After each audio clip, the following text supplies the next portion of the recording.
નમસ્કાર ખેડૂત મિત્રો, હું અલ્પેશ કુમાર, ગુજરાત ઓર્ગેનિક ફર્ટિલાઇઝરમાંથી.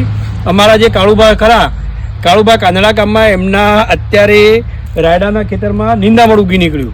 તો કાળુભાઈ બુદ્ધિ લગાવી કે વર્ષોથી આપણા બાપ દાદા કરતા હતા, એ બુદ્ધિ પ્રમાણે આપણે કામ કરીએ. વગર પૈસે આખા ખેતરનું નિંદામણ ગાયબ થઈ ગયું. એનો રાજ જાણવા માટે આપણે કાળુબાને મળીએ. કાળુબા, તમે આ બકરા ઘેટા બકરા કેમ લાયા છે? નિંદામણ નાશ કરવા માટે. નિંદામણ નાશ એટલે કઈ નિંદામણ નાશ થશે આનાથી? આ બકરા રાયડો રવા દેશે અને જે બીજું ઘાસ હશે ને બીજું વધારાનું એ બધું ખાઈ જશે. રાયડો ના ખાય. કાળુબાનું કેવું એવું છે કે ઘેટા અને બકરા દરેક પ્રકારનું નિંદામણ ખાઈ જશે, ખાલી રાયડાને છોડીને. રાયડાને છોડી. હવે વિચાર કરો કે 2 વીઘા 5 વીઘાની અંદર કેટલા બધા પૈસા થાય? 5 થી 6,000 7,000 રૂપિયા ખર્ચો થાય નિંદામણ કાઢવાનો, બરાબર?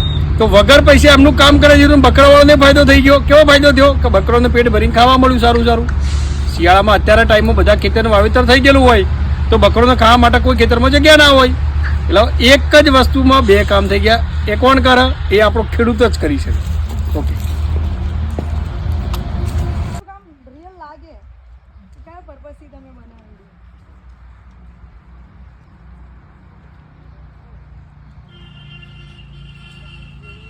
અને કાલે આપણે બદલી દેજો.